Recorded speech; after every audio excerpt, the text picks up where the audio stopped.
I'd like to welcome you to this session of the Center for Podiatric Education. And in this session, I'd like to talk about something that I have a true passion for, and that is the evaluation and treatment of symptomatic diabetic sensory neuropathy in the primary podiatry practice period. We will be presenting other sessions in the area of motor neuropathy, as well as autonomic neuropathy and Charcot's joint disease period. I've always had a passion for this subject period. I was very lucky period. I went to Pennsylvania College of Podiatric Medicine between 1969 and 1973, which to some of you I'm sure sounds like ancient history, and probably is actually, period. Dr. Shuda was an accomplished neurologist at the University of Pennsylvania. We had our textbook of neurology called Clinical Neurology, written by Frank Elliott, period.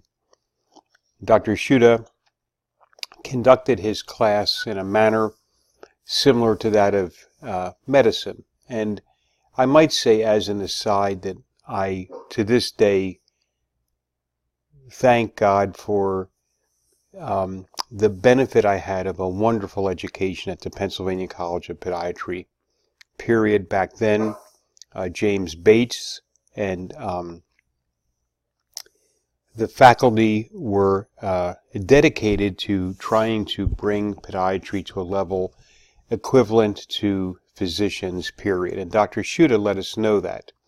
He's told us that he would hold us accountable to the same level of knowledge that he would hold his medical students to. We were invited to make rounds with him at University of Pennsylvania, and he would tell us that if you make rounds with us, and you are invited to do so, that I'm going to hold you to the same standards as I do the medical students. I took advantage of that. We had a faculty that in general held us to the same standards. And I, as a result, developed an interest in neurology. I understood that neurology would be a big part of the practice of podiatry. And I wish it were emphasized more in our associated organizations that are affiliated and have an interest in medicine. And that's because as a podiatrist, we have two responsibilities. The first, of course, is to diagnose neurologic disorders in patients in whom the first manifestations might be in the lower extremity and who are not known to have a neurologic disorder.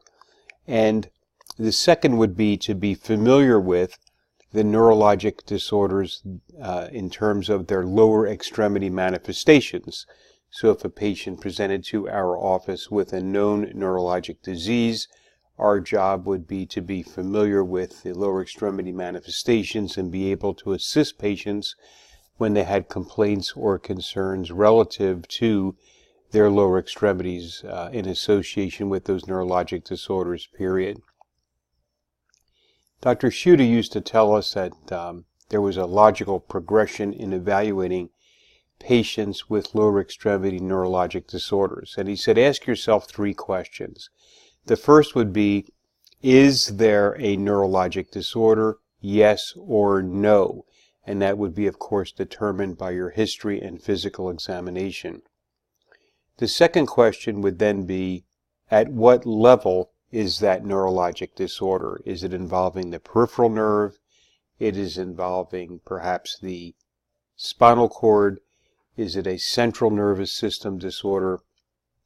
And then lastly, he said that you should attempt to identify that disorder, in other words, name it.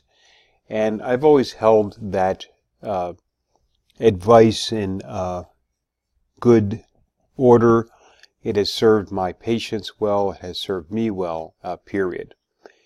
In any event, on to the evaluation of diabetic neuropathy. My old professor, Dr. Ganley, used to say that a good teacher cannot teach someone the subject that they need to learn. What a good teacher can do is teach the student the importance of needing to learn about that subject, and then having the student go about and, in fact, learning that subject. And Dr. Shuda certainly inspired me in that regard. I read my Eliot's textbook of neurology cover to cover. I made rounds with Dr. Shuda twice a week in my 3rd and 4th years. I purchased and read other textbooks of neurology and came to learn that this is a very important part, or at least can be an important part, of your everyday practice. And again, when I make reference to practice, I'm not suggesting that this should be done in order to expand office revenues.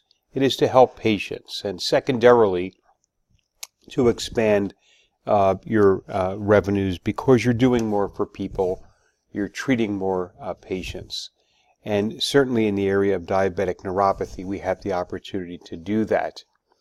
We see varying numbers in terms of the incidence of diabetic neuropathy.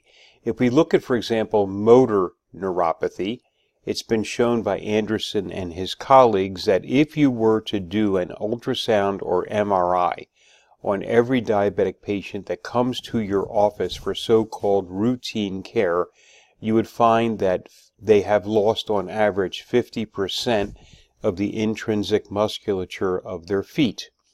We know that other studies have shown that at the time patients are first diagnosed with diabetes, that on average they've lost 30% of the intrinsic musculature of their feet. We know that studies using epidermal nerve fiber density testing have demonstrated that at the time patients are diagnosed with diabetes, they already have frequently sustained significant loss of small fiber innervation to their skin. So that we know that neuropathy precedes the actual diagnosis of diabetes, and in fact we know that it can precede the diagnosis for 3 to 5 years. That is why we've always heard about hunting diabetes by the foot, and all of us have seen patients who have come to our offices with various symptoms, whether it's numbness or some paresthesia or dysesthesia or cramping or excessively dry skin or swelling, and in hindsight it turns out that their signs and symptoms were due to diabetic neuropathy, although they had not been actually diagnosed with diabetes, period. And there's also a neuropathy of glucose intolerance. So we all see these patients that come to our offices and they say, well, I have paresthesias or dysesthesias, but my doctor said I'm not diabetic, I'm, quote, pre-diabetic, close quote. And in fact, we know that there is a neuropathy associated with that state, period. In any event, there is quite a bit of variability in terms of incidence of diabetic neuropathy. We know that symptomatic neuropathy can be seen in about 50% of patients. So these are the patients that come to our offices, and if you would take the time to examine and question them, you would find that many of these patients have paresthesias and dysesthesias, or cramping, or excessively dry skin, and oftentimes the paresthesias and dysesthesias, although not exclusively, but frequently, they are exacerbated during the evening hours. About 40% of patients have non-symptomatic diabetic neuropathy, so that they do not come to our offices complaining about paresthesia or dysesthesia. And yet when we take the time, if you take the time to do this, and I'm going to argue that you should, you find that they have decreased vibratory perception, or they have decreased temperature perception, or they have decreased 10-gram filament perception, or they have pseudomotor deficit, meaning loss of innervation to their sweat glands and excessively dry skin from autonomic neuropathy. They may have digital deformities due to an intrinsic minus foot type with contracted digits and prolapse of their metatarsal heads. And again, these are patients who are not complaining of symptoms of diabetic neuropathy, but in fact have signs of diabetic neuropathy if you take the time to examine these patients. So even when patients are referred to the office for nothing more than routine care, and we all see these patients that are new patients, we say, well, why are you here? And they say, well, my doctor said I'm diabetic and I shouldn't cut my toenails or I shouldn't trim my calluses, and they want it done by a podiatrist. If you ask those patients, when is the last time they had any type of detailed lower extremity examination, the majority of them have not. So here is my major thesis, my major proposal to all of you listening, and I hope you take this carefully, because this is something I have done my entire life. Your job as a podiatrist is to lower the incidence of lower extremity amputation in these diabetic patients. You're not going to prevent every amputation. We know that. However, if you do a complete examination of these patients that come to your office who are diabetic or, quote, pre-diabetic, close quote, you will find a number of pathologic conditions present which we know can lead to amputation. They may be dermatologic disorders, they may be vascular disorders, they may be neurologic disorders, they may be deformities. It may be improper shoe selection. It may be edema. Whatever the factors are that are present in a given patient, our job is to identify these factors and to establish ground with the patient and say, hey, look, my job is to help to lower your risk of a lower extremity amputation. So we are going to identify the risk factors that are present, and those risk factors that are modifiable, we're going to discuss these things and we're going to try to do something about it. That is my job as a podiatric physician. There are also those patients who have deformities such as Charcot's joint disease, or those patients who have symptomatic neuropathy that require treatment for relief of pain. So that our job is a significant one.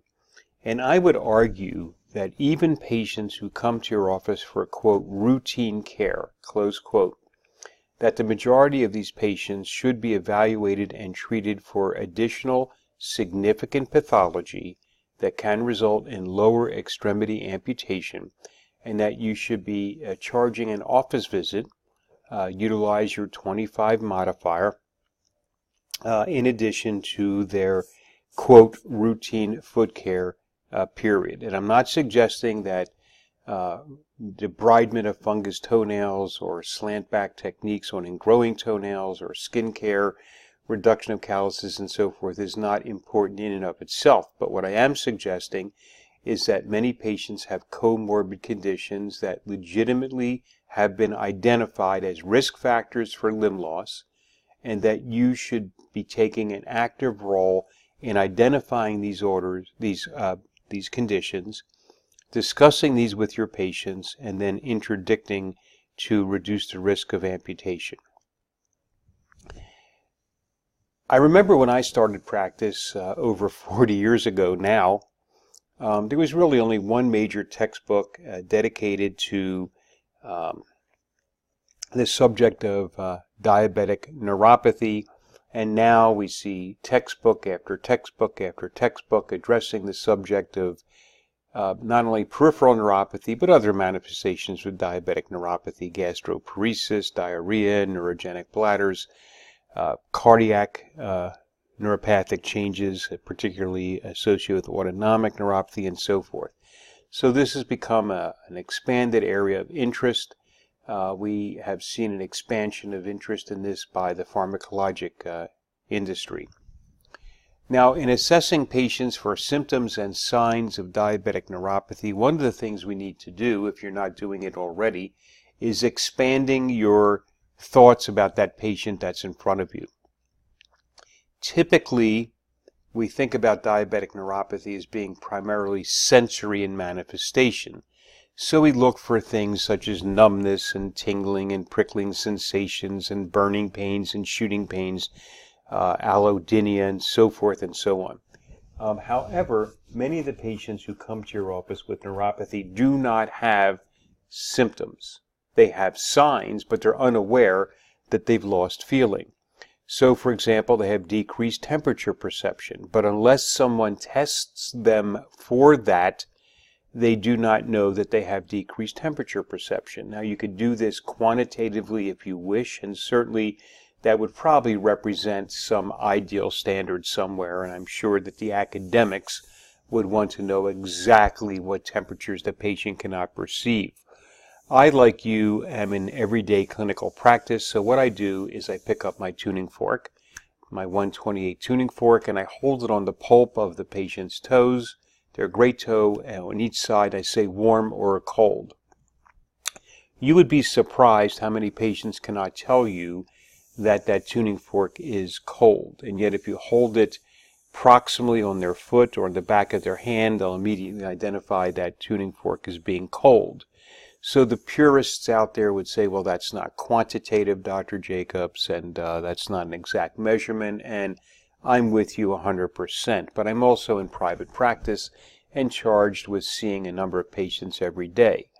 I want to point out to the patient that they do in fact have loss of temperature perception, and in fact that is a manifestation of small fiber neuropathy, which frequently precedes large fiber neuropathy. Similarly, decreased sweating. From the time you're a little baby podiatrist, you're always taught that diabetics have dry skin, they require emollients, and so forth and so on. But in fact, what many of these patients have, and how I make the diagnosis, is that they have pseudomotor deficit, that is to say, loss of innervation of their sweat glands. So they get excessively dry skin. So you may say, so what? Well, it's that excessively dry skin due to loss of innervation of the sweat glands from diabetic autonomic neuropathy that leads to secondary tinea pedis infections, fissuring and cracking, and secondary bacterial infections. So here again, I discuss this with the patients, and I get them on a more aggressive therapy program to try to restore as best we can skin health, and we'll try various topicals until we find an agent, a topical that is effective for those patients. As far as cooperation goes, I think the critical issue here is education. I think the thing we probably need to do the most, that we do the least, is sitting there and talking to our patients and educating them, particularly at the time of the first visit. And I think you need to change the patient's perception of you, that you are not there to sell them shoes, you are not there to cut their toenails every however many weeks you see patients, that you are there to identify these various factors and prescribe medications, for example, to improve skin health, reevaluate that patient at the time of their follow-up visit, assess them for, of course, any adverse reaction to the topical, but more importantly, to note the effectiveness of that topical and either continue it or change it depending on their response. It's also important to do more than 10-gram filament perception. Frequently, I see patients who have intact 10-gram filament testing and yet have a significant diminished vibratory perception. Again, I test with a 10-gram filament, or rather a 128 tuning fork. And what I do is I test the patient in their foot and their toes, and you'd be surprised how often patients have diminished vibratory perception and yet have intact 10-gram filament perception, period. Under those circumstances, again, I repeat the test first on one foot, then the other foot, and then discuss these things with the patient. And you'd be surprised how often you would be the first healthcare provider to show patients that, in fact, the diabetes is affecting their nerve supply, that they are losing sensation in their feet, because no one else is taking the time to do this. Once you've established that with the patient, you are more likely to have their cooperation with therapies, because certainly no one wants to lose their lower extremities to amputation. And this is where I could make the big pitch in terms of telling them to lose weight, to exercise more, to be more aggressive in the management of their diabetes and cooperating with their endocrinologist or primary care physician, whomever is evaluating these things. Similarly, taking reflexes and gait analysis. We want to remember that diabetic neuropathy can affect the motor nerves. In fact, it frequently does affect the motor nerves, and oftentimes you'll see diminished Achilles reflexes. You may see wasting of the musculature of the lower extremity. You may get a history of cramping or other signs or symptoms that you typically would associate with musculoskeletal disease that are in fact due to diabetic motor neuropathy, period. So here again, you evaluate the patients for these things. You test them for posterior column function, and you do The impact of diabetic neuropathy is significant. There's not a podiatrist out there that does not recognize the fact that diabetic neuropathy is the major player in ulceration, secondary infection, and eventual need for amputation. And you have a wonderful opportunity as a podiatric physician to make a difference. In those patients that have painful neuropathy, you can participate in the treatment of that painful neuropathy and improve the quality of life of that patient. In terms of non-painful neuropathy, you want to identify sensory loss, motor dysfunction, and autonomic dystrophy. And this requires not only a good examination by you, which you all have the capability of doing, but again, calling the patient's attention to these deficits, whether they're sensory, autonomic, or motor, of which the diabetic patient may be unaware. And by instituting appropriate therapy, whether it's the use of offloading devices, shoes, orthotics, surgical correction of deformities, whatever is required and appropriate as you determine in a particular patient, you can reduce morbidity and in some cases reduce mortality. And we talk about save a limb, save a life. And a perfect example is autonomic neuropathy, where we know that patients that have manifestations of autonomic neuropathy peripherally have a higher incidence of cardiac autonomic neuropathy. And interdiction may in fact be life-saving, just as preventing a patient from sepsis. And this goes to what insurance carriers and third parties are most concerned about, which is cost, so that a proper evaluation and effective intervention results in decreased mortality and morbidity and decreased cost for caring of patients, period.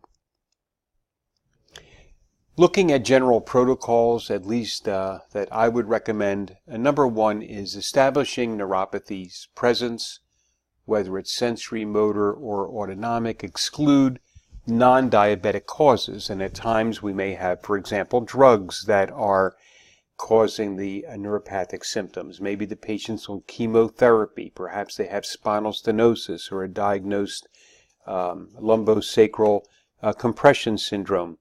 So that we want to look at these patients, be a doctor, and consider whether or not there are other potential explanations for the neuropathic deficit, or whether perhaps we have neuropathy superimposed on some other cause for their neuropathy.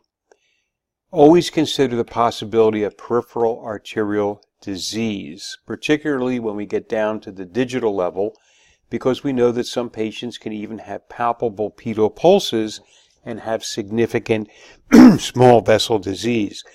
That being the case, document carefully the presence of adequacy of circulation in these patients, or consider sending these patients for some type of screening study, such as arterial Doppler studies, getting ankle arm indices, and so forth. And remember that peripheral arterial disease and neuropathy can coexist in the same patient. So if you diagnose neuropathy, don't draw a line and say, okay, that's it. There's no chance this patient has peripheral arterial disease. There are many similarities between peripheral arterial disease and neuropathy, and we have discussed this in another session of the Center for Podiatric Education. But just briefly, both you can have night pain from peripheral arterial disease, and many patients with neuropathy have nocturnal exacerbation of their symptoms, and many comorbid conditions such as diabetes and dyslipidemia and so forth that increase the risk for neuropathy also increase the risk of peripheral arterial disease. I sit there and talk to patients and ask them about their last hemoglobin A1C. I talk to them about the importance of better control of their diabetes, losing weight, exercising more. And I find that patients are more apt to pay attention once you have done your exam and in those circumstances where you demonstrate to that patient that indeed they're losing sensation or losing muscle strength or developing deformities that can result in ulceration, infection, and limb loss. And many of us only respond when we are confronted with the reality of the clinical findings that are present. And here again, it's a good opportunity when we find manifestations of neuropathy to be a doctor and sit there and talk to patients about their diabetes overall. I found over the years that a lot of people are very appreciative when I do that. They're very thankful when I do that. I think the primaries appreciate a reflection of my concern of their overall health when I return my progress note to them, and it makes the patient and frankly me feel better that I'm doing something very, very useful. You want to rule out entrapment neuropathies. We want to remember that diabetics do have a higher incidence of entrapment neuropathies than do non-diabetics, and one can have diabetic peripheral neuropathy with a superimposed entrapment neuropathy, perhaps a tarsal tunnel or an anterior tarsal tunnel or a common peroneal nerve entrapment, a radicular problem. And so you want to always examine and document your examination for the possibility of an entrapment neuropathy. I had mentioned earlier that you always consider the effects of other drugs that the patients are taking, and one of the most important is metformin. We know, and this is just simply unarguable at this point, you've got many, many studies that show that patients who take metformin get worse neuropathy than patients who do not take metformin. And there are multiple reasons for this. Metformin interferes with the function of intrinsic factor. Patients who take metformin tend to have reduced vitamin B12 levels and reduced levels of folic acid. This results in an exacerbation or worsening of the diabetic neuropathy, and frequently patients who are taking metformin require at a minimum dietary supplementation with folic acid, B6 and B12 in their active forms. And then treatment. If we've identified sensory, motor, or autonomic neuropathy, and we've eliminated confounding factors such as other medications or entrapment neuropathies and so forth, I talk to the patients at two levels. One is the patient who has symptomatic paresthesia and dysesthesia. They are looking for a restful or restorative night's sleep. They are looking for relief of pain, and so we're going to make efforts in that regard. And the other is to improve nerve function, because we know that whether we use analgesics or adjunctive analgesics, such as tricyclic antidepressants or anti-seizure medications or opioid analgesics, that this may be helpful in resolving pain issues, but it's not going to be helpful in restoration of nerve health. Looking at risk factors for diabetic polyneuropathy, here again, the longer the patient has had diabetes, the greater the weight of the patient, the more likely they are to have neuropathy. Other factors include elevated hemoglobin A1Cs, dyslipidemia, smoking, and hypertension. And here again, we look at these factors, we consider these factors as confounding factors for diabetic neuropathy, and we discuss with the patient the need to control these factors.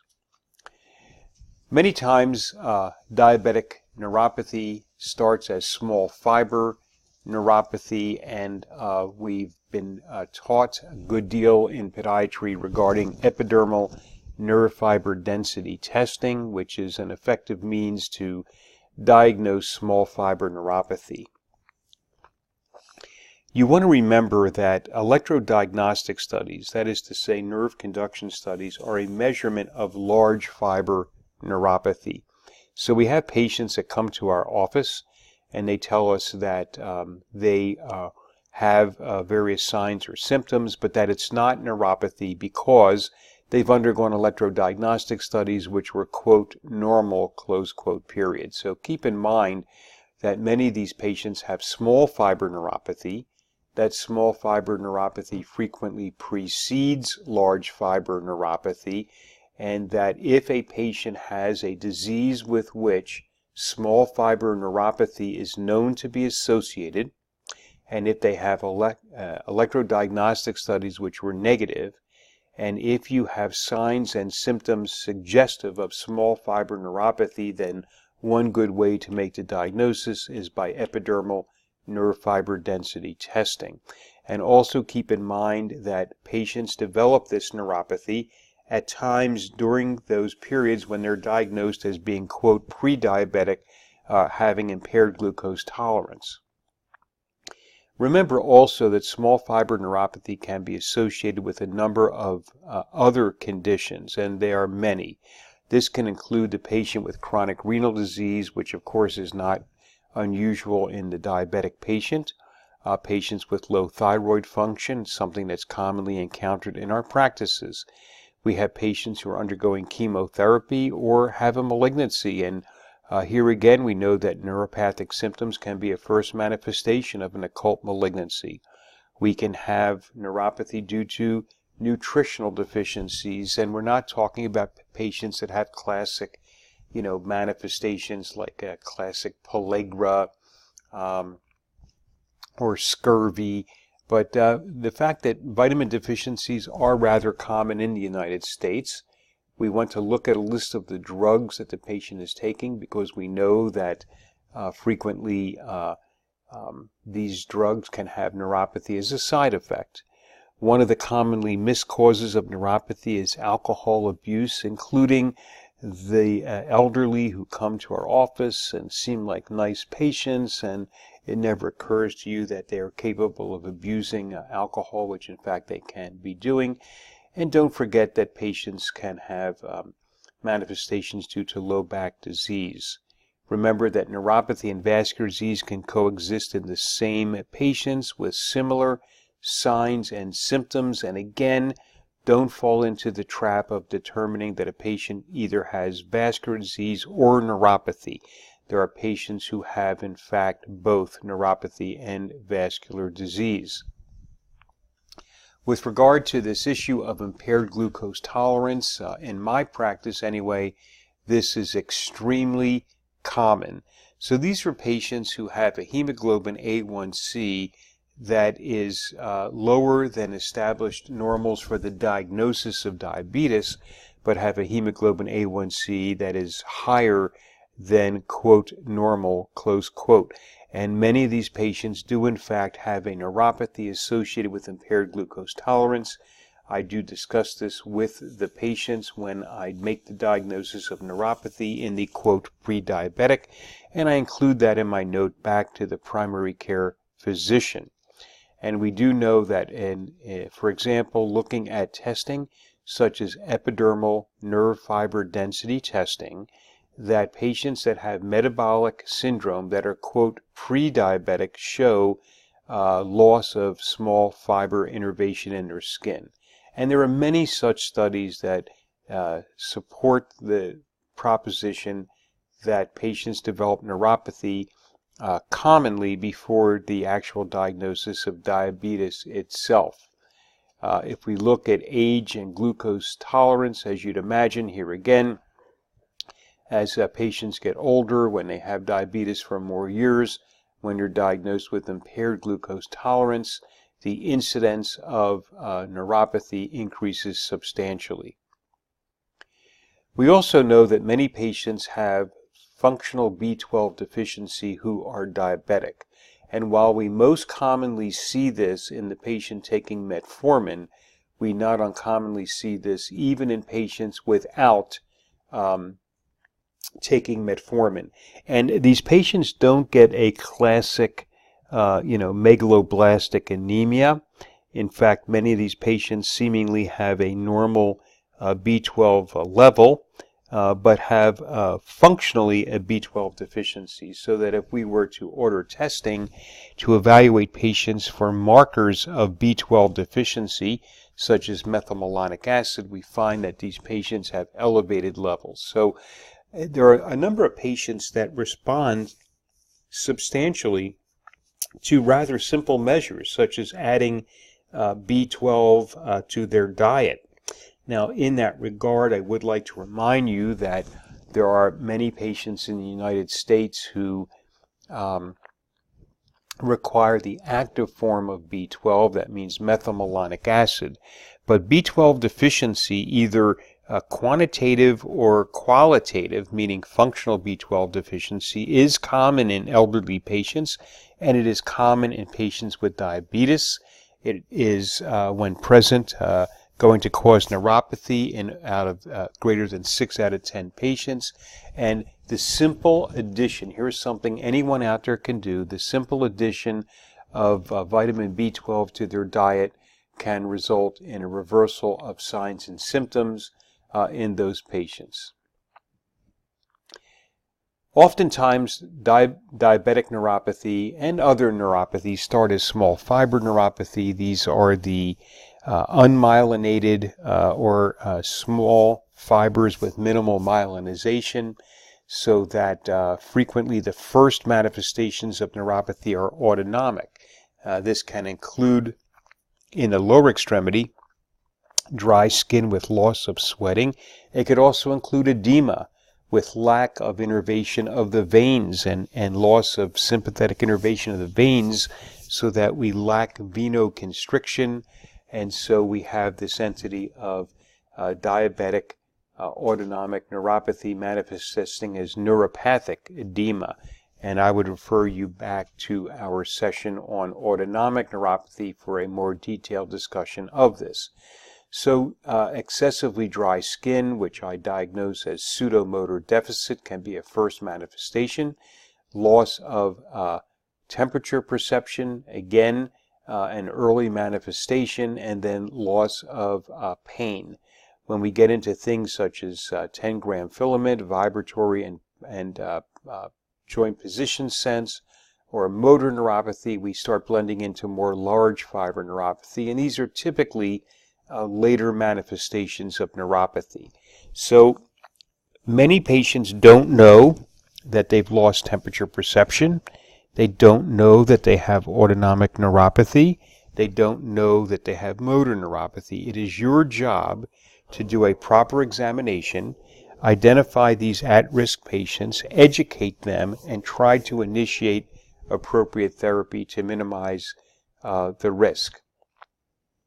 One of the tests that one can do easily in the office when small fiber neuropathy is suspected is epidermal nerve fiber density testing. This is simply done with a 3 millimeter punch. You simply anesthetize the area, and you have to do the test, of course, where there are normals established. And for the average podiatrist, this test would be done 10 centimeters above the lateral malleolus, posterior to the peroneal tendons, anterior to the Achilles tendon. So we anesthetize the area, prep the skin, do a simple 3 millimeter punch, and that test is submitted to an appropriate laboratory for testing.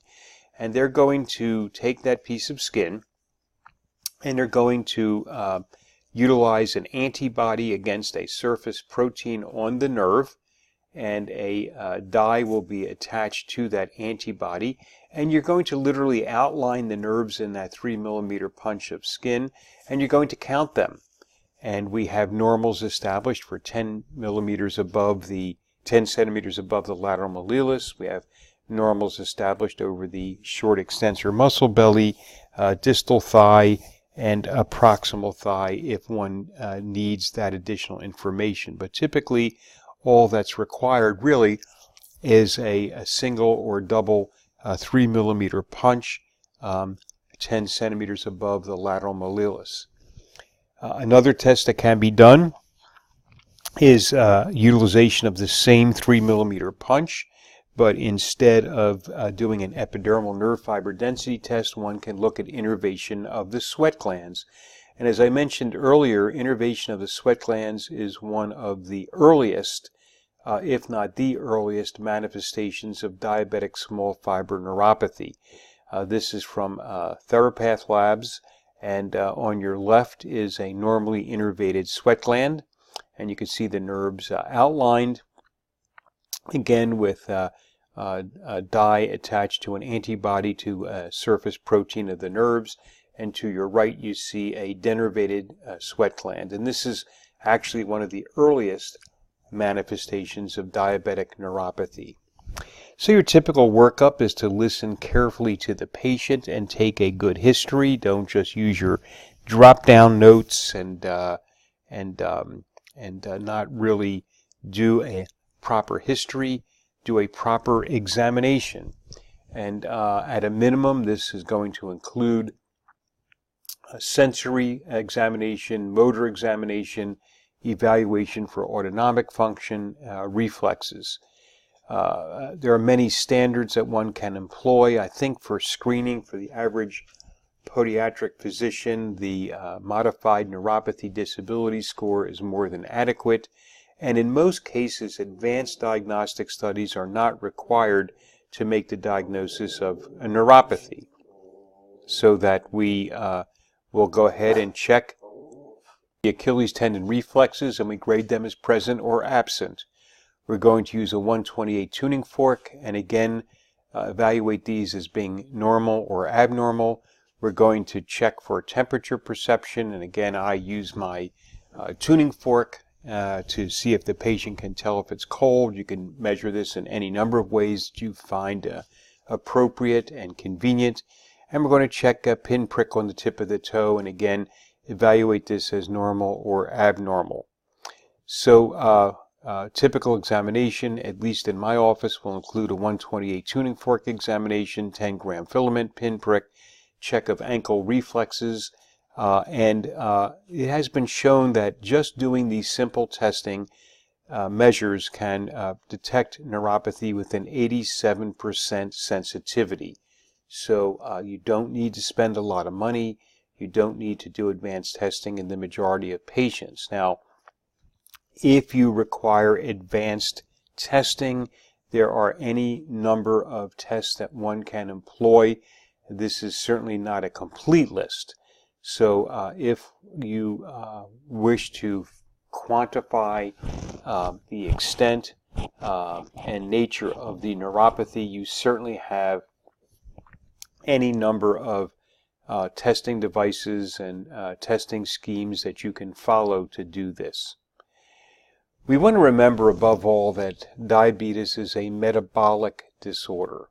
Now, we can identify a variety of differences between diabetic nerves and non-diabetic nerves, but if we were certain that we could identify the exact cause of diabetic neuropathy, then we probably would have a cure for diabetic neuropathy, and in fact we don't.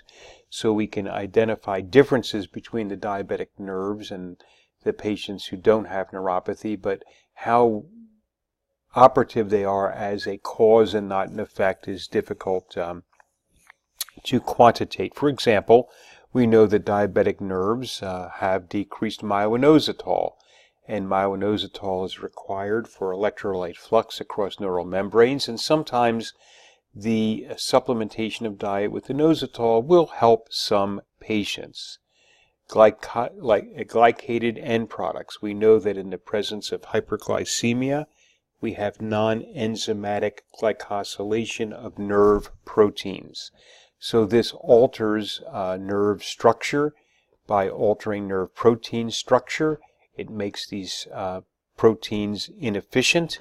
It initiates an autoimmune response in some patients to the nerve itself. We have increased sorbitol levels, and in fact we've seen drugs that have been developed by pharmaceutical companies to block the accumulation of sorbitol. Sorbitol is a product of the polyol pathway.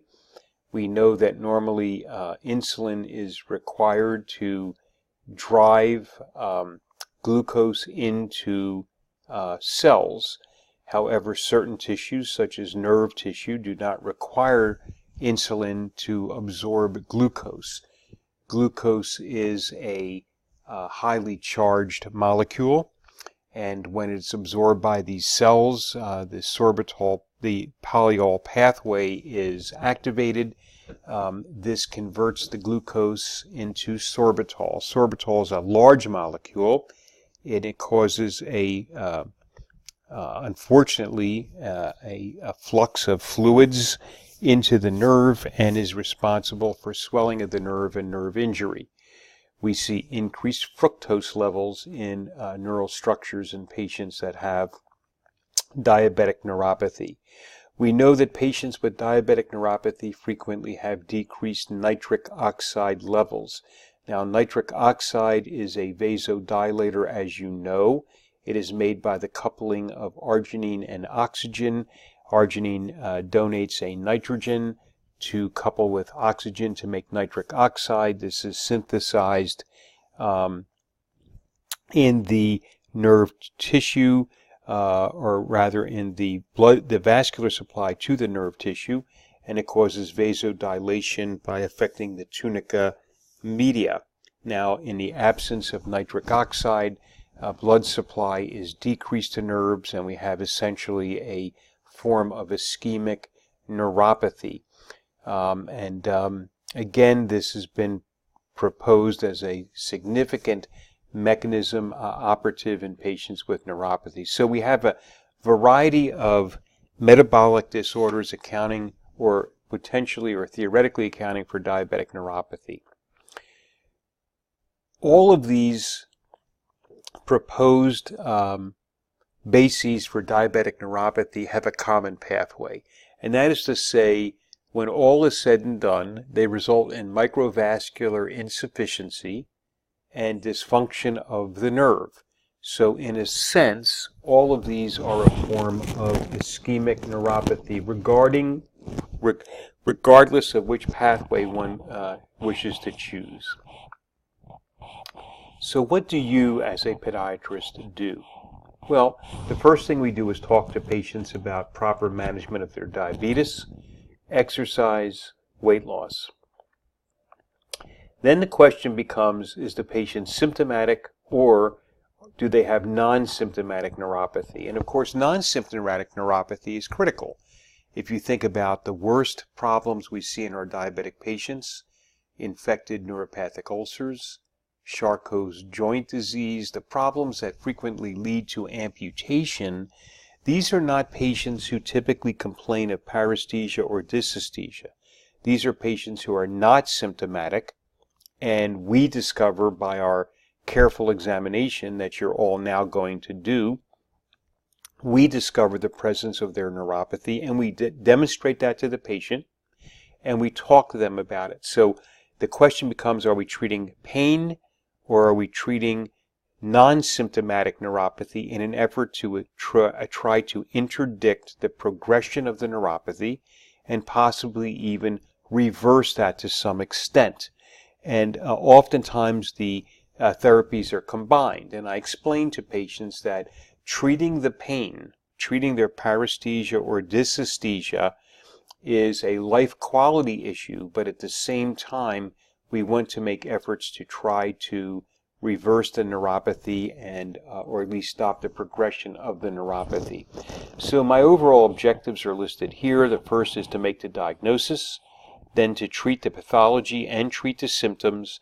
So I want to improve their physical functioning, I want to improve their quality of life, and I want to reduce the pain that they are experiencing.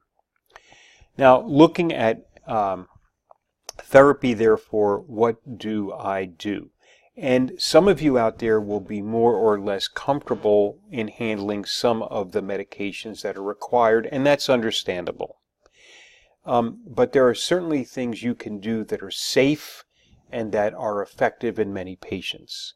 So I break this down into two categories. One is analgesic, and that is to say, can I do something to relieve the pain that the patient is experiencing, the interference with their quality of life, particularly but not exclusively during the evening hours. And that generally falls into one of three categories. That can be the use of antidepressants.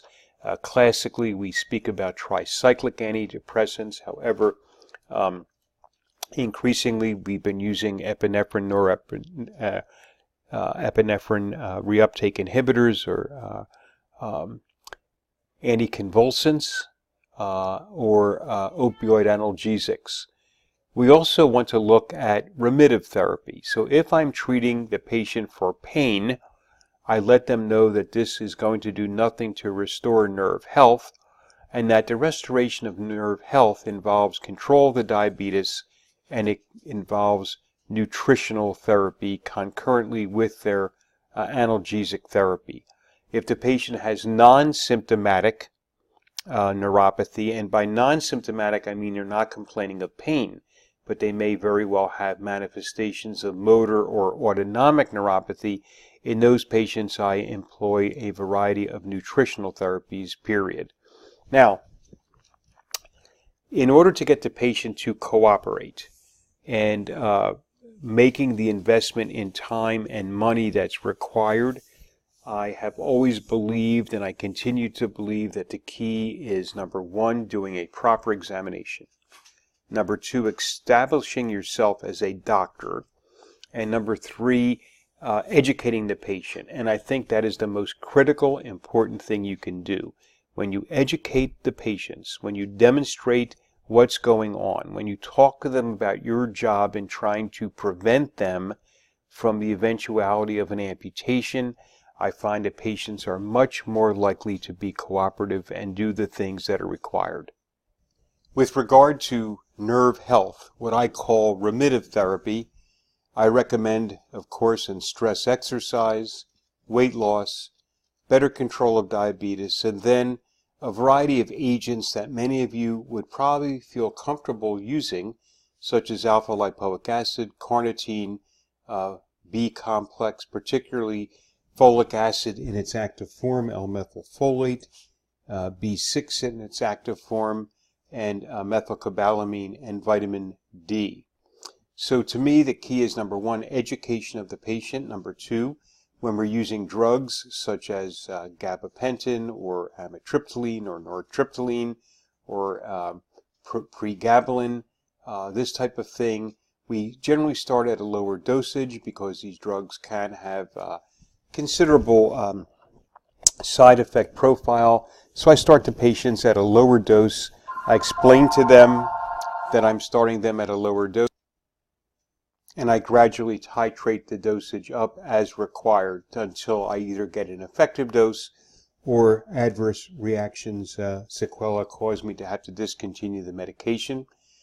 Everyone is different, and as a result, we individualize their treatment, and frequently we utilize combination therapy. Now, I begin with the patients taking metformin. We have lots of studies to demonstrate that metformin results in B12 malabsorption. This is also associated with decreased folic acid levels. Now, B12 and folic acid are required to break down homocysteine. So there are two issues with regard to nerve function and metformin and folic acid and B12. Number one, nerves typically require B12 in its active form, methylcobalamin, and nerves require folic acid in its active form, L-methylfolate, for normal nerve function and health.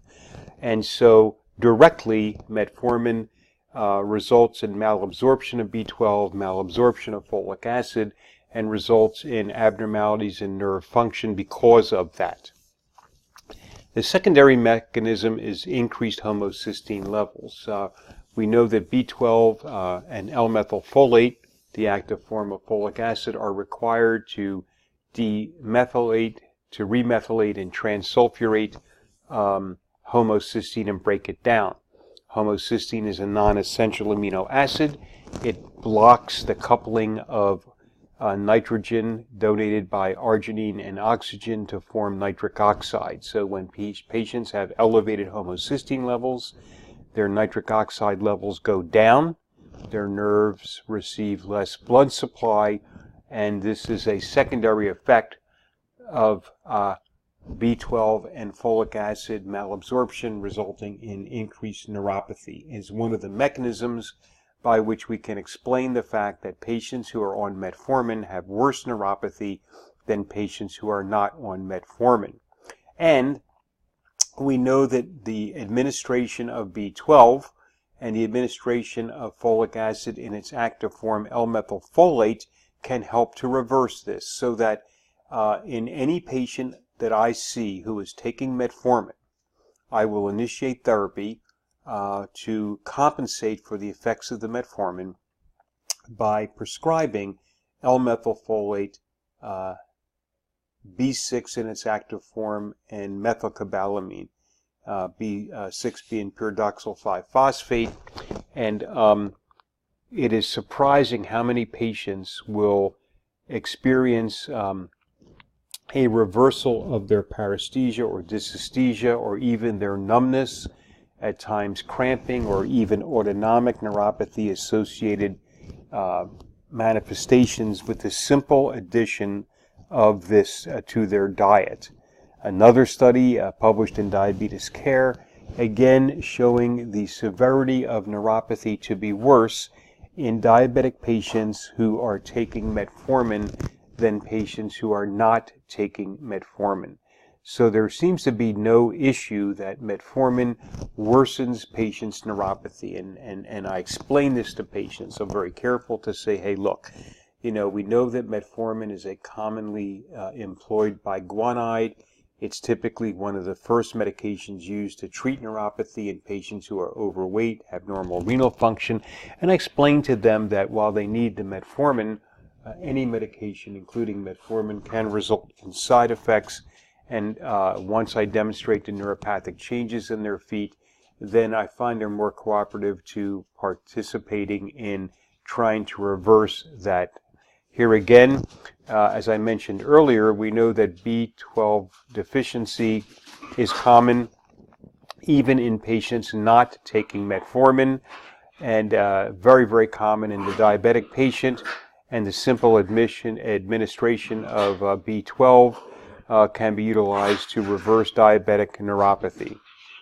Another article looking at the fact that in some patients we have B12 deficiency which is subclinical, and we can't rely on things such as a macrocytic anemia and that type of thing. In fact, 87% of patients with B12 deficiency do not have classic findings of B12.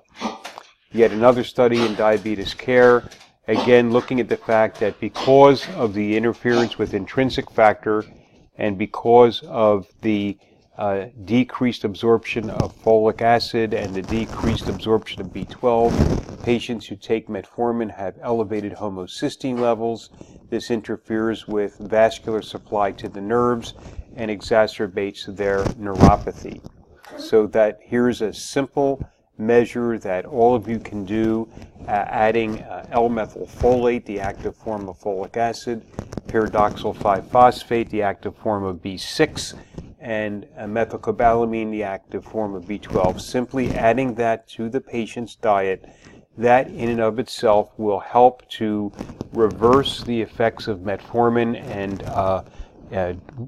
the worsening neuropathy, and you can assist patients in a relatively simple manner. That is a direct effect, again, because we know that these are required for normal nerve function.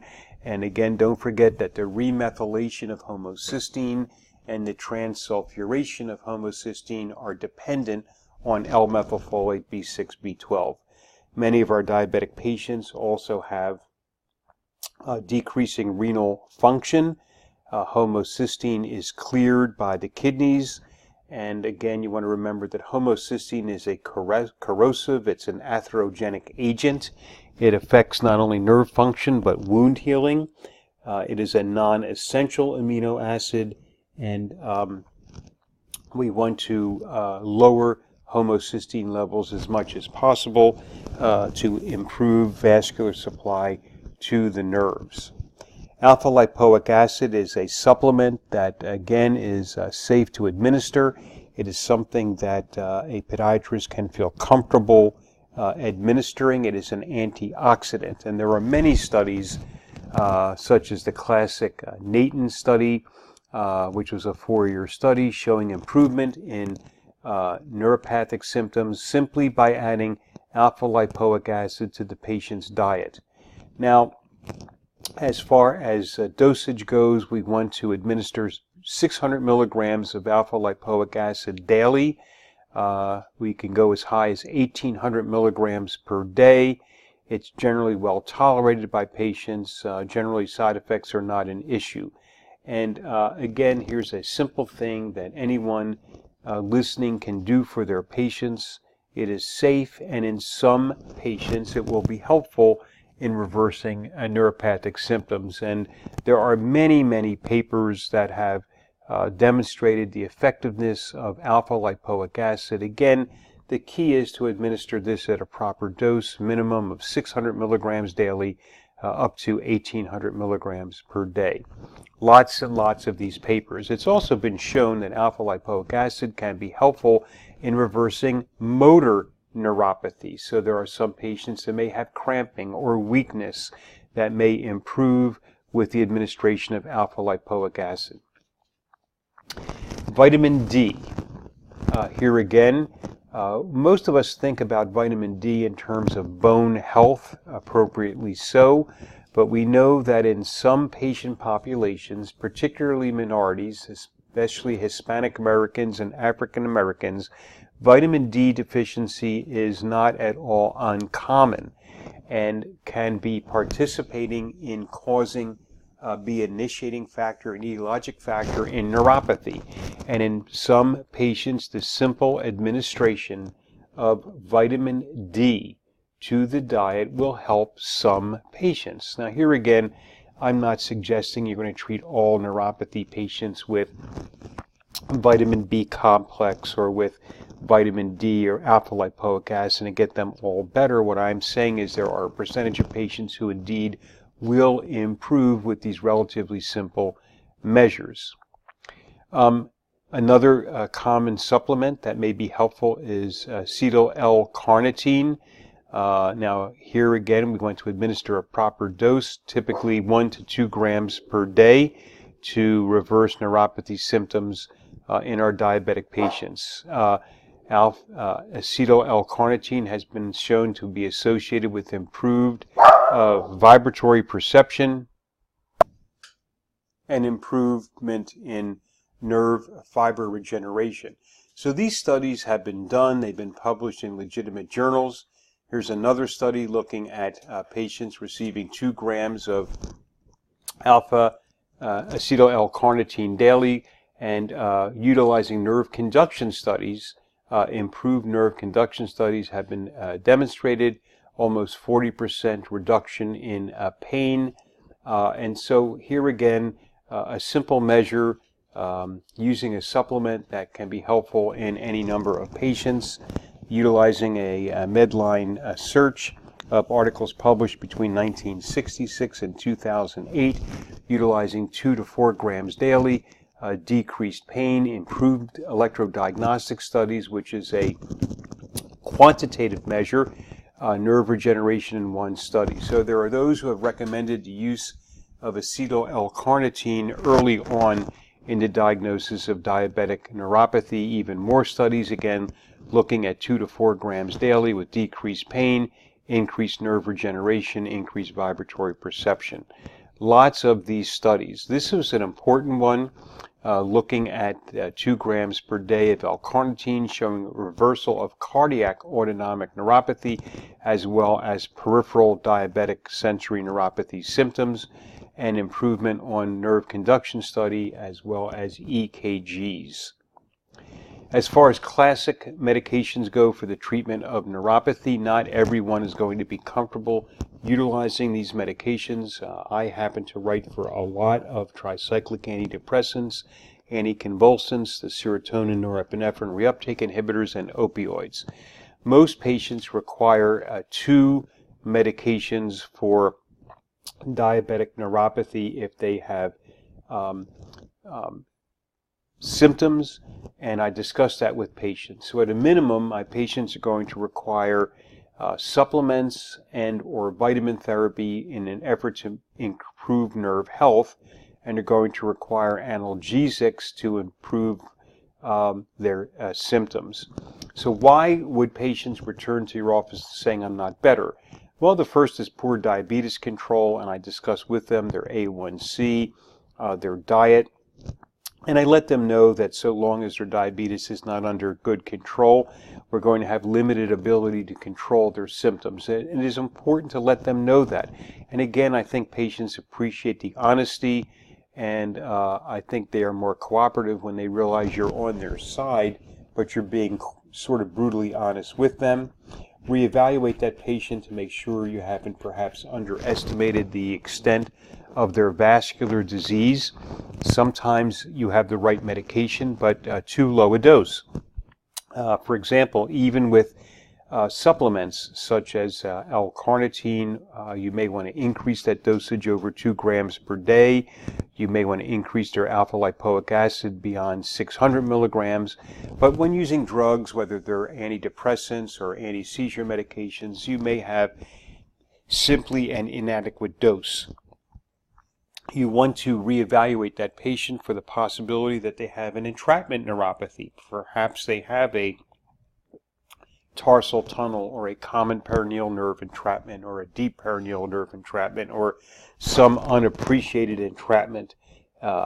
You want to make sure that you control all the other factors that are controllable, and you want to remember that pain frequently involves more than one mechanism of action. That is to say, when we speak about pain, we have multiple pain generators, we have multiple pain receptors, and as a result, it sometimes takes more than one agent to resolve pain. So frequently we will use combination therapy. This was a paper that I had published back in 2008, for example, and we took patients who had had pain relief with pregabalin, but they still had inadequate resolution of their symptoms, and we added L-methylfolate, pyridoxal 5-phosphate, and methylcobalamin to their standing dose of pregabalin. And we were able to reduce their pain 70% from baseline. So oftentimes combination therapy may be required. Again, as I mentioned earlier, there are multiple pain receptors, and there are multiple mechanisms by which pain is generated, so that depending on the predominant mechanism of pain generated in a particular patient, various medications will be effective, or they may be effective to a limited extent, and you may require more than one medication. For example, capsaicin, topically applied, works differently than, say, the tricyclic antidepressants or the serotonin norepinephrine reuptake inhibitors, and they work differently on different receptors than, say, gabapentin or topiramate, so that we may require multiple medications acting at multiple receptors. Now, with that in mind, some of you listening to this are saying, I am just not comfortable, I'm not trained, I don't want to get involved with antidepressants, I don't want to worry about anticholinergic side effects and cardiac side effects and fluid retention and neuropsychiatric side effects and so forth. And this is absolutely understandable. So you have two options. One is certainly to refer the patient to a neurologist or someone else who will act as an interventionalist and assist you in care of these patients. But another thing I'd ask you to consider are topical pain medications, because topically applied, you can mix a variety of analgesics and antidepressants and anti-seizure medications to act at these multiple receptors. And my personal experience has been that these topical pain creams are very effective in many patients. So certainly not all, but many. Now, we had some issues with compounding pharmacies, and I would think anyone who's involved in active practice knows what those issues have been in the past. Many of these pain creams are now affordable, and they help a great number of patients. So I will talk to patients about this, and I'll say, look, I'm going to start you on nutritional and supplement therapy because we want to improve nerve health. You're going to make an effort to get that weight off, to exercise more, to reduce your A1C and take better control of your diabetes. And I talked to them about the fact that, yes, these topical pain medications are going to be more expensive. There's no question about it. However, we can avoid the side effects. And many of our patients are taking multiple medications. Polypharmacy does become an issue with them. And I find here again that if the patient is looking for relief of their paresthesias and dysesthesias, and you take the time to educate them and explain the fact that on average they'll absorb maybe 5 to 15% of these topical pain medications, that they are frequently effective, that the patients are much more cooperative in getting the medications if you take the time to educate them. And that has absolutely been my experience. So typically I will at a minimum include lidocaine and gabapentin, and then what other agents you think are appropriate, so that there are a variety of pharmaceuticals that you can include if you think that there is a need for vasodilation. Certainly lidocaine is helpful in that regard. Calcium channel blockers are also helpful, so I will add verapamil. If there is a musculoskeletal component, I will add baclofen to their topical. So there are a variety of agents that you can utilize when compounding these topical creams. So many advantages here. They are effective in many patients. They avoid many drug interactions. It avoids the problem in the patient that says, I'm already taking too many medications. And I find that getting the patient to cooperate in getting these medications is 100% dependent on your educating that patient generally, and including this as a broad-based, in part of a broad-based plan. Topically, I will make use of lidocaine patches in some patients. I will utilize capsaicin in some patients. One can also utilize transcutaneous nerve stimulators or variants of that. Looking at classic pharmacologic management of symptomatic diabetic neuropathy, again, control of diabetes critical, evaluating the patient for other superimposed entities important. Generally, I will start with a tricyclic antidepressant. Amitriptyline is generally more effective but more likely to have side effects. Nortriptyline a little bit less effective but safer. If you commit to using a tricyclic antidepressant, then you need to observe those patients on each visit and document, number one, absence of adverse sequelae.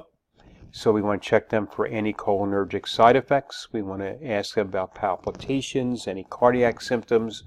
We want to check them for weight gain, check them for edema, check them for any neuropsychiatric side effects, and document that we've asked and that there's an absence of those side effects. We also want to check the patient, obviously, for effectiveness, and we may have to be titrating these dosages up depending on their response. Now, one of the things that makes it a little bit easier to deal with these patients is the fact that many patients have symptoms just at night. So when that is the situation, I will generally ask them to take their medication about an hour before they go to bed. The other first-line medicine I utilize quite a bit is gabapentin.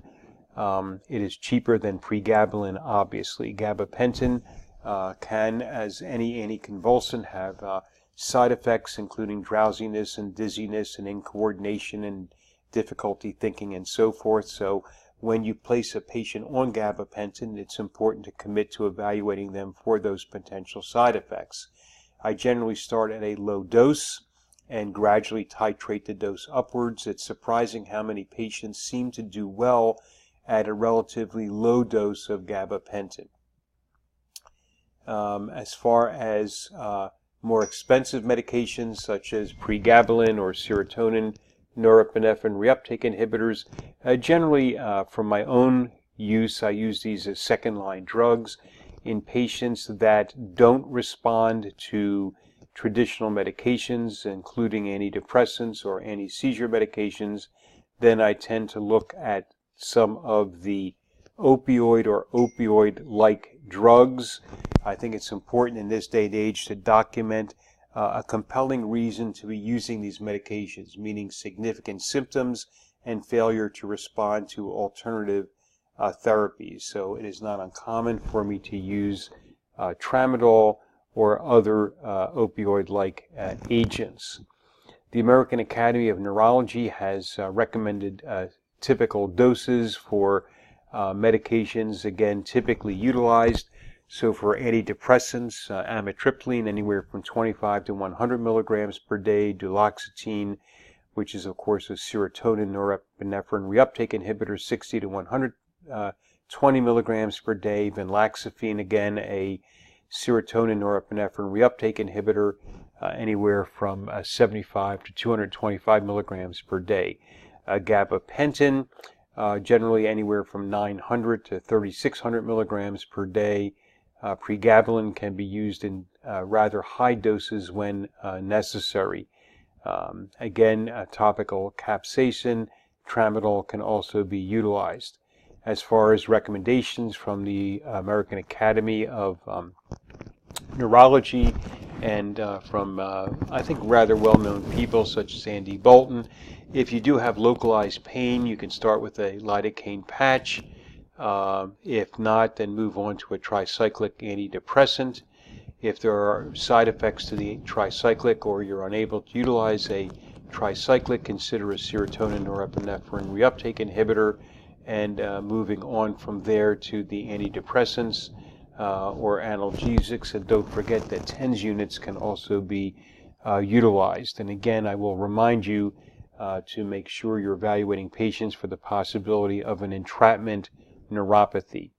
So for the interested listener, there are a variety of sources available to you for looking at the dosages available for the treatment of diabetic neuropathy. And it's difficult to look at a particular patient and tell them you will respond to a particular drug, you may not. One of the drugs I have had good success with in many patients is tapentadol, which is Nucynta. It is FDA approved for the treatment of diabetic neuropathy. Generally, I will use it in an extended release form at a dose of 200 to 500 milligrams per day. I had mentioned monitoring the amitriptyline and nortriptyline patients. Again, you want to make sure they're not getting palpitations. The extrapyramidal tract, anticholinergic side effects might include things such as dry eye, dry mouth, urinary retention, constipation, and weight gain. So we have a variety of medications that can be utilized for the symptomatic treatment of diabetic neuropathy. And again, the antidepressants and anti-seizure medications quite effective.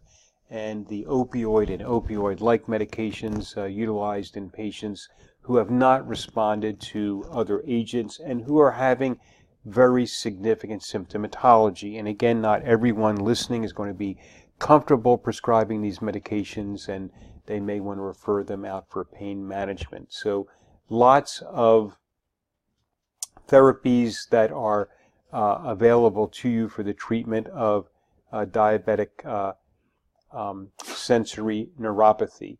An example of the type of studies that have been done on these medications, in this case pregabalin, and the main thing I want you to notice is that most patients don't reach zero, meaning a total relief. And as I said earlier, many of these medications, here gabapentin for example, do require additional medication. So frequently for the treatment of diabetic neuropathy, more than one medication is indeed required, because we just don't see patients reaching zero for any of these medications. But many of them, again, are quite effective. Typically more than one medication is going to be required for the treatment of diabetic neuropathy. So in summary, in evaluating these patients, consider alternative etiologies. Always evaluate the patient for comorbid conditions such as vascular disease. Eliminate the possibility of an entrapment neuropathy. Spend time educating the patient. I think this is the single key factor in getting the patient to cooperate with your proposed therapies. Doing a proper examination and educating the patient, demonstrating to them the effects that the diabetes is having on their peripheral nervous system, and telling them or explaining to the patient you are there to work with them to reduce their risk of amputation. Emphasize diabetes control and evaluate the patient completely, and that means sensory, motor, and autonomic neuropathy manifestations. If the patient is taking metformin, it is an automatic to prescribe L-methylfolate in its and B6 and B12 in their active forms. I explained to the patient why that is, and here again, with a proper examination, demonstration of the effects of the diabetes on their peripheral nervous system, and proper education and spending time, I find patients are cooperative in following your directions. If they are non-symptomatic but still have manifestations of sensory neuropathy, such as sensory loss, if they have motor or autonomic neuropathy, I will include L-methylfolate, B6, B12. I will include alpha-lipoic acid, acetyl L-carnitine, vitamin D supplementation. So the treatment of symptomatic neuropathy is pain management. We will utilize the medications that are generally utilized, but we're also going to include the use of vitamin therapy and supplements for total management. Hopefully this will be helpful to you. I'm hoping that you will give a great deal of thought to this, to remember that your job as a podiatrist is to decrease the risk of amputation, to improve quality of life. And this is something that all of you can do. You have the potential to do this. You should be doing this. And it, I think, makes the practice of podiatry more fun. From a practice management standpoint, I will say this. When physicians see that you are treating that diabetic patient as a whole, and that you're not just staring at their toes, that you are doing more than cutting their toenails, that you're doing more than selling them shoes, I think your referrals increase accordingly. And your perception as a doctor to that patient changes. And I let my patients know that the last thing that's going to be done in that office on each visit is cutting their toenails. That's the final thing that gets done. We'll get to that. But the issue is you're here for a reason, and you're coming here for your routine care is an excuse. And it gives me an entree point to evaluate you, to assess you, to educate you, and to try to keep you from amputation. So consider these various pharmacologic treatments for the management of symptomatic diabetic neuropathy.